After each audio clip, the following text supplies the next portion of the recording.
আজকে আমরা যে যুগে বাস করি, মানে এই ডিজিটাল যুগে, সবকিছুই কেমন যেন ক্ষণস্থায়ী, তাই না? একটা টুইট হয়তো মুহূর্তের মধ্যে ভাইরাল হচ্ছে, আবার পরদিনই সেটা মানুষ ভুলে যাচ্ছে। আমরা এমন একটা সময়ে আছি যেখানে অনেক কিছুরই দীর্ঘস্থায়ী প্রভাব আছে বলে মনে হয় না। কিন্তু আজকে আমরা এমন একটা ধারণা নিয়ে কথা বলবো যা এর ঠিক উল্টো। একটা চিরস্থায়ী জবাবদিহিতার ধারণা, যেখানে আমাদের কোনো কাজই হারিয়ে যায় না। ঠিক। আর এই ধারণাটা আমাদের আধুনিক চিন্তাভাবনাকে বেশ চ্যালেঞ্জ করে। আমরা আজ একটা মাত্র আয়াতকে কেন্দ্র করে গভীরে যাব, যেটা মানুষের কর্ম, তার ফল এবং ঐশ্বরিক বিচারের মধ্যে এক অদ্ভুত সংযোগ তুলে ধরে। এই আয়াতটি আমাদের ভাবতে বাধ্য করে, যদি আমাদের প্রতিটা কাজের একটা স্থায়ী হিসাব রাখা হয়, তাহলে আমাদের জীবনযাত্রাটা ঠিক কেমন হওয়া উচিত? চমৎকার একটা প্রশ্ন। আর এই অনুসন্ধানের জন্য আমরা বেছে নিয়েছি সূরা আল বাকারার ২০২ নম্বর আয়াত। চলুন এই আয়াতটির গভীরে গিয়ে বোঝার চেষ্টা করি আজকের পৃথিবীতে এর প্রাসঙ্গিকতা ঠিক কোথায়। তাহলে শুরু করা যাক। আয়াতটি হল, উলা একা লাহুম নাসিবুন মিম্মা কাসাবু ওয়াল্লাহু সারিউল হিসাব। এর সহজ বাংলা অনুবাদ হল, এসব লোকদের জন্য রয়েছে তাদের কৃতকর্মের প্রতিদান, আর আল্লাহ হিসাব গ্রহণে অত্যন্ত দ্রুত। খুবই সংক্ষিপ্ত, তাই না? কিন্তু এর ভেতরে মনে হচ্ছে যেন পুরো একটা দর্শন লুকিয়ে আছে। প্রথম অংশটা, তাদের কৃতকর্মে প্রতিদান, এই প্রতিশ্রুতির আসল অর্থটা কি? এর মূল কথাটা হল, মহাবিশ্বে কোনো কাজই হারিয়ে যায় না। প্রতিটি কর্ম, সেটা ভালো হোক বা মন্দ, বড় হোক বা ছোট, প্রকাশ্যে করা হোক বা গোপনে, তার একটা ফল বা পরিণতি আছে। এখানে নাসিব বা অংশ শব্দটা খুব গুরুত্বপূর্ণ। এর মানে হলো, মানুষ যা অর্জন করে তার একটা ভাগ সে পাবেই। ভালো কাজের ফল হিসেবে সে পাবে পুণ্য, মানসিক শান্তি এবং চূড়ান্ত পুরস্কার, আর খারাপ কাজের ফল হিসাবে পাবে তার পরিণতি। এটা শুনতে অনেকটা নিউটনের তৃতীয় সূত্রের মতো লাগছে। প্রত্যেক ক্রিয়ারই একটি সমান এবং বিপরীত প্রতিক্রিয়া আছে, তবে এখানে প্রতিক্রিয়াটা যেন নৈতিক এবং আধ্যাত্মিক মাত্রায় নির্ধারিত হচ্ছে। চমৎকার তুলনা। ঠিক তাই। তবে এখানে প্রতিক্রিয়াটা কোনো যান্ত্রিক প্রক্রিয়ায় হচ্ছে না, বরং একজন সর্বজ্ঞানী সত্তার নিখুঁত তত্ত্বাবধানে হচ্ছে। আর সবচেয়ে গুরুত্বপূর্ণ বিষয় হলো, কোনো কিছুই গণনার বাইরে নয়। কাউকে দেখে একটু মুচকি হাসা, রাস্তা থেকে একটা কাঁটা সরিয়ে দেওয়া, এইসব ছোট ছোট কাজও সেটাও কাউন্ট করা হয়। হ্যাঁ, সযত্নে নথিভুক্ত করা হয়। আবার কাউকে সামান্য কষ্ট দেওয়া, তাও হিসাবের খাতায় উঠে যায়। আচ্ছা, এই আয়াতটা ভালোভাবে বুঝতে হলে এর প্রেক্ষাপটটা জানা দরকার। কাদেরকে উদ্দেশ্য করে এই কথাটা বলা হয়েছিল? এর পেছনের ঘটনাটা কি ছিল? এটা একটা খুব ভালো প্রশ্ন। কারণ কারণ এটা জানলে আয়াতের গভীরতাটা আরও পরিষ্কার হয়ে যায়। এই আয়াতটি সেই বিশ্বাসীদের সম্পর্কে বলা হয়েছে যারা এর ঠিক আগের আয়াতে ২০১ নম্বর আয়াতে আল্লাহর কাছে প্রার্থনা করার সময় একটা অসাধারণ ভারসাম্য দেখিয়েছেন। তারা শুধু বলেননি, হে আল্লাহ, আমাকে দুনিয়ার সবকিছু দাও, আবার শুধু পরকালের কথাও বলেননি। হ্যাঁ, তারা বলেছিলেন, রব্বানা আতিনা ফিদ দুনিয়া হাসানাতাও ওয়াফিল আখিরাতি হাসানাতাও ওয়াকিনা আযাবান নার। অর্থাৎ, হে আমাদের প্রতিপালক, আমাদের দুনিয়াতেও কল্যাণ দিন এবং আখিরাতেও কল্যাণ দিন, আর আগুনের শাস্তি থেকে রক্ষা করুন। ঠিক ধরেছেন। তাদের এই ভারসাম্যপূর্ণ এবং দূরদর্শী প্রার্থনার জবাবেই এই ২০২ নম্বর আয়াতটি এসেছে। আল্লাহ যেন তাদের আশ্বস্ত করছেন যে, তোমরা যেহেতু দুনিয়া এবং আখেরাত দুটোকেই পেয়েছ, তাই জেনে রাখো, তোমাদের এই প্রার্থনা, তোমাদের ভালো কাজ, তোমাদের ত্যাগ, কোনো কিছুই বৃথা যাবে না। তোমরা যা করেছ তার প্রাপ্য অংশ অবশ্যই পাবে, এবং সেই হিসাব খুব দ্রুতই করা হবে। এটা এক ধরনের ঐশ্বরিক নিশ্চয়তাপত্র। তার মানে এটা শুধু কর্মফলের কথাই বলছে না, বরং একটি ভারসাম্যপূর্ণ জীবনযাপনের স্বীকৃতিও দিচ্ছে। আচ্ছা, আয়াতের দ্বিতীয় অংশটা নিয়ে যদি বলি, আল্লাহ হিসাব গ্রহণে অত্যন্ত দ্রুত, এই কথাটা শুনলেই আমার মাথায় দুটো জিনিস আসে। এক, এটা খুব কার্যকর একটা ব্যবস্থা। দুই, এটা একটু ভয়ঙ্করও বটে। এই দ্রুততার আসল মানেটা কি? এটা কি আমাদের সময়ের মতো কোনো গতি? আর এই প্রশ্নটাই কিন্তু এই আয়াতের সবচেয়ে আকর্ষণীয় দিকগুলোর একটা। মানুষের কাছে হিসাব মানেই তো সময় সাপেক্ষ একটা ব্যাপার। ডেটা সংগ্রহ করা, বিশ্লেষণ করা, তারপর সিদ্ধান্তে আসা। কিন্তু আল্লাহর দ্রুততা আমাদের সময় বা গতির ধারণার সম্পূর্ণ বাইরে। এটাকে এভাবে ভাবা যেতে পারে, কল্পনা করুন এমন এক সুপার কম্পিউটার যা একই মুহূর্তে পৃথিবীর সমস্ত মানুষের প্রতিটি কাজের ডেটা শুধু নয়, তাদের মনের ভেতরের ইচ্ছার ডেটাও প্রসেস করতে পারে। আমাদের সেরা প্রযুক্তিও এর কাছাকাছি যেতে পারবে না। তার মানে এটা নিছক গতির বিষয় নয়, বরং এটা তার সর্বময় ক্ষমতার একটা প্রকাশ। একদম। এই দ্রুততা আসলে সময়ের সীমাবদ্ধতাকে অতিক্রম করার বিষয়। এটাকে আরেকভাবেও ভাবা যায়। ধরুন, আমরা জীবনকে একটা সিনেমার মতো দেখি, যা ফ্রেম বাই ফ্রেম ক্রমান্বয়ে এগিয়ে চলে। কিন্তু ঐশ্বরিক দৃষ্টিকোণ থেকে পুরো ফিল্ম রিলটা যেন একই সঙ্গে দৃশ্যমান।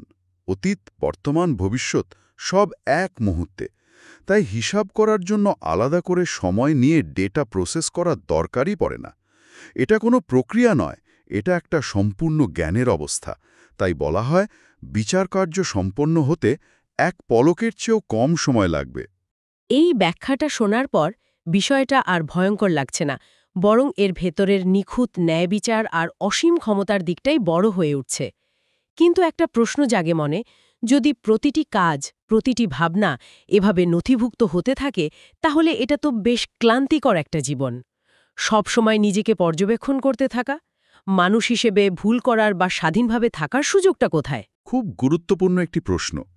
আর এখানেই এই ব্যবস্থার সৌন্দর্য। এটি কোনো ঠান্ডা, অনুভূতিহীন ডেটা সংগ্রহের প্রক্রিয়া নয়। এর ভিত্তিটা হলো করুণা বা রহমত। যেমন অনেক ইসলামী পণ্ডিত ব্যাখ্যা করেন যে, মানুষ যখন কোনো ভালো কাজ করার ইচ্ছা বা নিয়ত করে, কিন্তু কোনো কারণে করতে পারে না, তখনও তার জন্য সওয়াব লেখা হয়। কিন্তু যখন সে কোনো খারাপ কাজ করার ইচ্ছা করে, কিন্তু বাস্তবে তা করে না, তখন তার জন্য কোনো গুনাহ লেখা হয় না। ওয়াও! হ্যাঁ, তার মানে এই হিসাবরক্ষণ ব্যবস্থাটা শাস্তির চেয়ে পুরস্কারের দিকেই বেশি ঝুঁকে আছে। এটা শুধু ডেটা লগ নয়, এটা মানুষের ভেতরের উদ্দেশ্যটাকেও গুরুত্ব দেয়। ঠিক। এটি একটি নিখুঁত বিচার ব্যবস্থা, যা একই সাথে করুণাময়। এটা মানুষকে অনবরত ভয়ের মধ্যে রাখার জন্য তৈরি হয়নি। বরং তাকে তার সেরা সংস্করণ হতে উৎসাহিত করার জন্য তৈরি হয়েছে। আচ্ছা, এই ধারণাগুলো আমাদের দৈনন্দিন জীবনে কিভাবে প্রভাব ফেলতে পারে? কিছু বাস্তব উদাহরণ দিলে হয়তো বুঝতে সুবিধা হবে। হ্যাঁ, অবশ্যই। যেমন ধরুন, আপনি এমন একটা জায়গায় কাজ করেন যেখানে আপনার ভালো কাজের হয়তো কোনো স্বীকৃতি নেই। কেউ হয়তো আপনার কৃতিত্ব চুরি করে নিচ্ছে। এমন অবস্থায় হতাশ হওয়াটা স্বাভাবিক। এটা তো প্রায়ই হয়। কিন্তু এই আয়াতের বিশ্বাস মনে থাকলে একজন মানুষ ভাবতে পারে যে মানুষের স্বীকৃতি না পেলেও তার শ্রম বৃথা যাচ্ছে না, তার আসল পুরস্কার অন্য কোথাও জমা হচ্ছে। এটা তাকে সততার সাথে কাজ চালিয়ে যাওয়ার শক্তি যোগায়। আর দানের ব্যাপারে? গোপনে করা দানের কথা তো বিশেষভাবে উৎসাহিত করা হয়েছে। কারণ যখন কেউ লোকচক্ষুর আড়ালে কাউকে সাহায্য করে, তখন তার উদ্দেশ্য থাকে শুধুমাত্র স্রষ্টাকে সন্তুষ্ট করা। এই আয়াতের আলোকে সেই গোপন কাজটি সবচেয়ে উজ্জ্বলভাবে নথিভুক্ত হয়। আমি একবার এক বৃদ্ধ মুচির গল্প পড়েছিলাম। তিনি যত জোড়া জুতো বিক্রি করতেন, তা থেকে একটা নির্দিষ্ট পয়সা আলাদা করে রাখতেন দুস্থদের জন্য। তিনি বলতেন, আমার আসল খাতা তো অন্য জায়গায় লেখা হচ্ছে। এই সাধারণ ভাবনাটাই এই আয়াতের সারমর্ম। অনেক সময় এটাও দেখা যায় যে কিছু অন্যায়ের ফল মানুষ এই দুনিয়াতেই পেয়ে যায়। এটা কি এই একই নীতির অংশ? হ্যাঁ, অনেক ক্ষেত্রেই। যদিও চূড়ান্ত বিচার পরকালে হবে, কিন্তু কিছু কাজের প্রভাব এই জীবনেও আয়নার মতো প্রতিফলিত হয়। এটা অনেকটা সতর্ক বার্তার মতো কাজ করে। একইভাবে ছোট ছোট ভালো কাজ, যেমন পরিবারের সাথে ভালো ব্যবহার করা, প্রতিবেশীর খোঁজ নেয়া, এগুলোও আমাদের জীবনের খাতায় ইতিবাচক শক্তি হিসেবে জমা হতে থাকে। আচ্ছা, এই পুরো আলোচনার একটা দিক আমাকে কিন্তু খুব অবাক করেছে। আমি যখন এই আয়াতের উপর দেওয়া সোর্সগুলো দেখছিলাম, তখন দেখলাম এই প্রাচীন আধ্যাত্মিক ধারণার সাথে আধুনিক বিজ্ঞানের কিছু ধারণার অদ্ভুত মিল রয়েছে। এটা কিভাবে সম্ভব? কারণ সত্য একটাই, শুধু তার প্রকাশ ভিন্ন ভিন্ন মাধ্যমে হয়। যেমন মনোবিজ্ঞানের কথাই ধরুন। মনোবিজ্ঞানে একটা তত্ত্ব আছে, যাকে বলে কগনিটিভ ডিসোনেন্স বা জ্ঞানীয় অসঙ্গতি। এর মানে হলো, যখন আমাদের বিশ্বাস আর আমাদের কাজের মধ্যে অমিল দেখা দেয়, তখন আমাদের মনের মধ্যে একটা অস্বস্তি তৈরি হয়। যেমন, আমি বিশ্বাস করি সততা ভালো, কিন্তু আমি একটা মিথ্যে বললাম, তখন মনের মধ্যে একটা দ্বন্দ্ব শুরু হয়। একদম।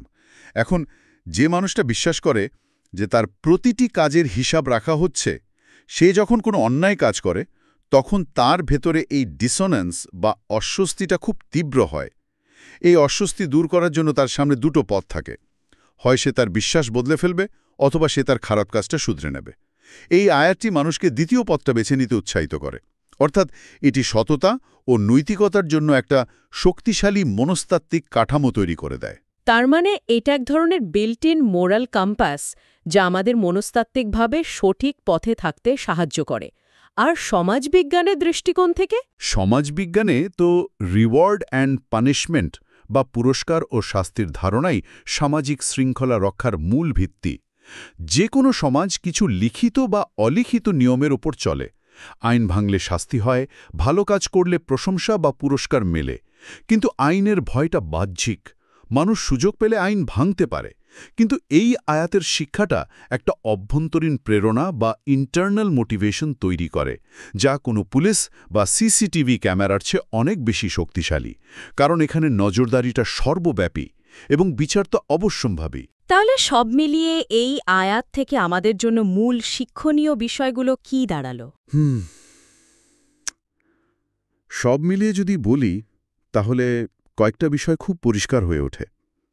প্রথমত, আমরা কখনোই একা নই এবং আমাদের কোনো কাজই বিচ্ছিন্ন নয়। সবকিছুই এক বৃহত্তর হিসাবের অংশ।